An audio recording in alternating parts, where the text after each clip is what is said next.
Hey, it's Noyjeetut here. It's going to do my UFC 125 predictions. Let's bring up the card here. Oh yes, the undercard. I'm just going to rattle off the winners who I think they will be. Jacob Volkmann or Volkmann, I don't know. Daniel Roberts, Mike Brown. Then they got the Ion television card. You may want to look and check your local TV listings for Ion. They're going to show 3 fights on that. They aren't the main card fights, but there's some exciting fights there. Ion television. Well, I remember they used to show like reruns of the Wonder Years and that weird doctor show called Doc that Billy Ray Cyrus used to do. It used to be formerly PAX TV. Anyway, for some reason they hooked up with them, and the fight card for the TV or cable stations is on there. So what used to be the Spike TV portion is on Ion television. So look them up if you don't know where it is on your cable or satellite deal.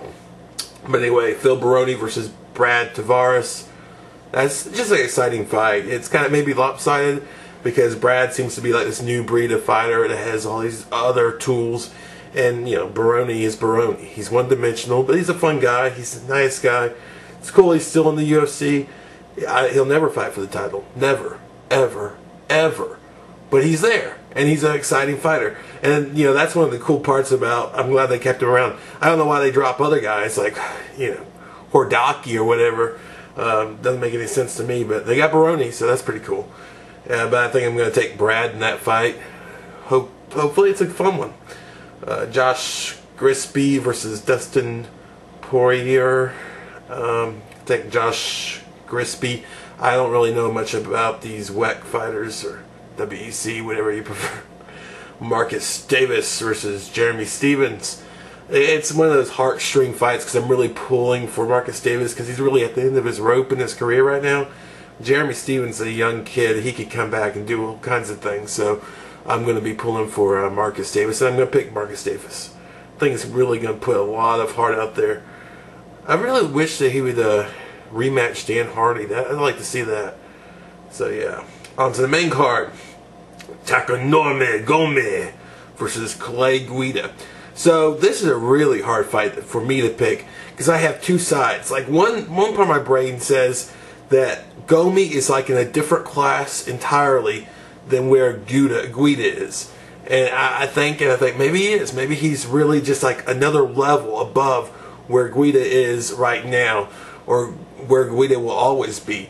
And that I struggle and toggle back and forth. But the other thing my brain says, it says that Gome isn't prepared for the wrestling clinic that Clay Guida is going to put on him.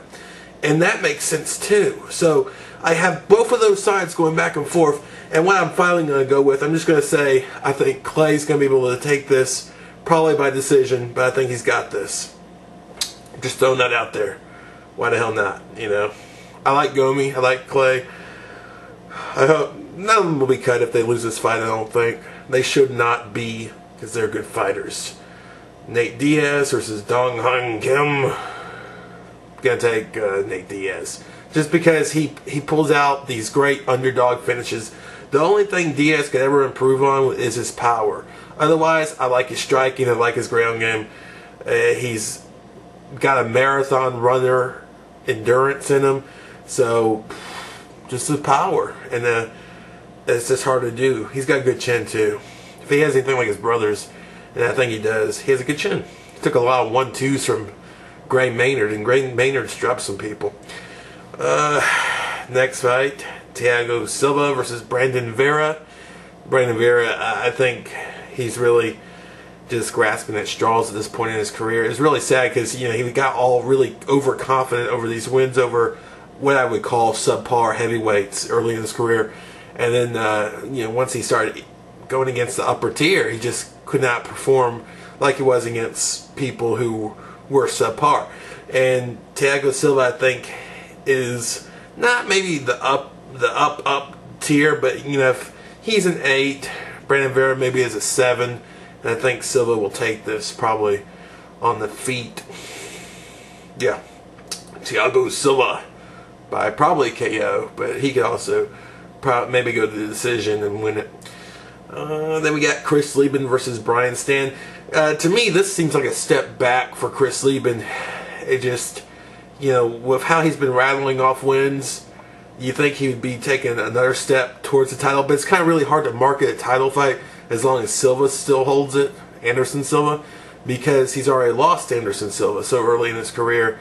As that was right when Anderson Silva was taken off towards the belt. He got a title shot right after that. So it's really hard to justify that fight. So it's almost like they're just trying to buy Chris Leben time with some fights here, and get him some wins, I guess, or just see if he hangs around long enough for a new champion, maybe the market whoever the next champion is, or hopefully Silva retires or whatever. So I got Chris Leben in this. I think he's really reinvented himself. He's got good submissions. He's fun to watch on the feet. I'm not gonna lie. He's got that brawler mentality, and he's got those heavy hands. And he's got this crazy body design. Just it's so weird how he's kind of not really muscular, but not really fat. He's just like a big baby out there. And he's slugging people, and he says like his nose is his button for his left hand to projectile out and knock people out. How can you not love that? It's like an action figure. His nose is a button for his left hand to come out, or nose, and I think he said chin another time. He's like, you hit me in my chin, you hit me in my nose, my left hand comes. He did that to Terry Martin and Jorge and some other people, lots of people. So yeah, I'm a big Chris Leben fan, and I think he's going to take this. Not Brian Stann. I just think he's like an average fighter. He's, you know, he's right there on the tier of being a gatekeeper, really. Not to knock him, being a gatekeeper at the UFC is really a huge accomplishment when you look at it. Yeah. So I think the more I say about Brian Stann, the more I dig a hole where I sound like I'm being an asshole towards. So I apologize to Brian Stann. And anything can happen in the fight. Of course, all my picks could lose. That's almost happened before. So moving along. Champ Frankie Edgar versus Gray Maynard for the lightweight title. And here's your title fight. And that's interesting. See, that'll be 25 minutes of Gray Maynard humping Edgar. You heard it here first. Eh? It's going to happen again. You know, last time it was 15 minutes, and this time it's going to be 25 minutes. But I got Maynard in this one. I think Maynard's going to win this. I think this is a perfect example of how styles make fights, because Maynard's beaten Edgar before, and Maynard does what it needs to be done to beat Edgar, even though it could be really boring. He does it. It's kind of funny because Penn couldn't do that. He didn't do that. Penn's more of a guy like, I'll stand up with you and we'll scrap and, you know, all that stuff, and it's all good and well meaning, but sometimes it doesn't do the best for him where he should fight at or where he should be. He doesn't really press the action. He lets the other fighter decide where it's going to be. With Maynard, you know where he wants to fight, and if you get that fight there, he'll take it down. But of course, in other fights, he's kept it standing. Like with Nate Diaz, he decided, I'm afraid of him down on his back because he's really good off his back. They kept standing. So, and he worked on 1-2, and it was a really close fight. But I think Maynard's going to win this. I think it's a perfect example of styles make fights. I kind of wish Penn didn't jump the gun and go already back up to 170, because if he stayed around, he could beat Gray Maynard. You could have like a good little triangle there of people that could beat each other, because I think Gray can always beat Edgar. I think Edgar could probably always beat Penn, and I think Penn could beat Maynard. So, whatever. So that's your main event. Altogether, I mean, I think that's kind of a weak main event, but all these other fights are really pretty good. I really like. It has a lot of good names in there fighting and stuff. Like that last card, you know, my big complaint was the second co-main event was McCorkle and Struve, and barely.